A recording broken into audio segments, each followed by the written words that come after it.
Wise अब तक लिए हों, पहला ये है कि मार्केट के अंदर आपको कोई धुआंधार बहुत बड़ी तेज़ी नहीं दिखती है। आप ये कह रहे हैं कि मार्केट इसी रेंज में रह सकता है। हाँ जी। आप ये कह रहे हैं कि इलेक्शंस काफ़ी हद तक डिस्काउंटेड दिख रहे हैं इसी नंबर्स में, जो अभी तक मैं समझ पा रहा हूँ। हाँ। सर एक चीज़ मेरे को और समझनी है श्रीधर आपसे, वो ये समझना है कि ये जो प्रॉब्लम शुरू हुई थी अभी फ्रॉथ की या वैल्यूएशन की या कुछ प्रॉब्लम्स और तरह की, वो हुई थी मिड कैप और स्मॉल कैप से। हाँ जी। काफ़ी तक थोड़ा नीचे भी आए थे। ये प्रॉब्लम सॉल्व हो गई है सर? ये जो फ्रॉड था या फिर वैल्यूएशन को कंसर्न था, ये एक बार मार्केट ने उसको क्लियर कर दिया? और यहाँ पे कितना कॉन्फिडेंस अपना हाई रखना है, स्पेशली मिड कैप और स्मॉल कैप में? तो एक्चुअली इसके लिए मैं 2 डेटा पॉइंट दूंगा।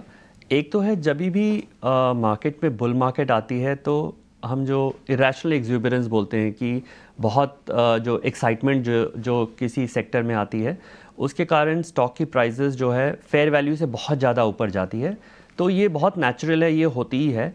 और कुछ जो करेक्शन हमने देखी है वो बहुत हेल्दी करेक्शन है, ये मार्केट के लॉन्ग टर्म हेल्थ के लिए बहुत ही अच्छी है।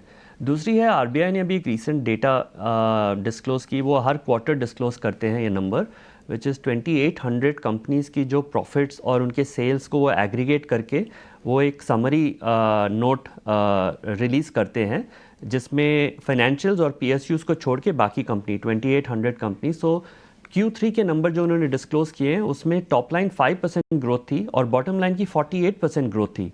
और ये जो स्ट्रॉन्ग बॉटम लाइन की ग्रोथ है पिछले 3 क्वार्टर से दिख रही है। तो एक्चुअली जो मिड कैप्स की रैली आई है इसमें प्रॉफिट ग्रोथ भी बहुत स्ट्रॉन्ग आई है। ऐसा नहीं है कि विदाउट प्रॉफिट्स ये स्टॉक्स रैली हुई हैं। वैल्यूएशन और पीई का ऑब्वियसली हम क्वेश्चन कर सकते हैं, बट ये if you take an aggregate profit growth बहुत स्ट्रॉन्ग आई है। तो इसमें 2 प्लसेस एंड माइनसेस बोथ हैं।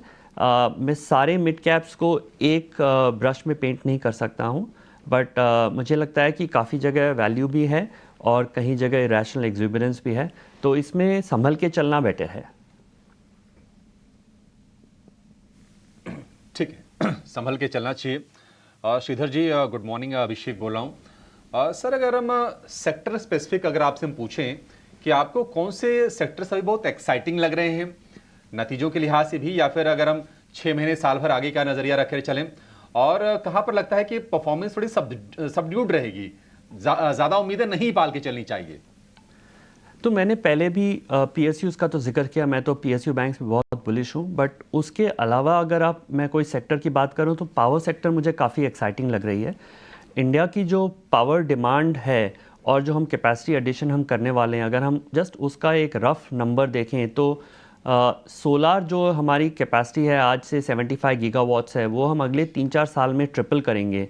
और विंड जो है अगर 40-45 गीगावाट्स है, वो हम अगले 3-4 साल में डबल करेंगे। इवन हम अगर देखें थर्मल में हमने कैपेसिटी एडिशन लास्ट 4-5 साल में बहुत म्यूटेड रही है। ऑलरेडी हमारी इस समर में पावर शॉर्टेज होने की बहुत चांसेस हैं, वहाँ भी कैपेसिटी एडिशन बहुत स्ट्रांग आ रही है। तो मेरे हिसाब से जो है ये 2003 टू 2007 जैसी रिपीट होने के चांसेस हैं। तो इसमें जो पूरे वैल्यू चेन में सारी कंपनियां बेनिफिट कर सकती हैं, from transformer to manufacturer of thermal capacity के लिए जो भी एडिशन करने के लिए जो लगती है machinery, wires, transmission, the entire ecosystem में फ़ायदा होने के चांसेस हैं। तो ये मुझे एक सेक्टर बहुत एक्साइटिंग लग रहा है अगले 3-4 साल के हिसाब से।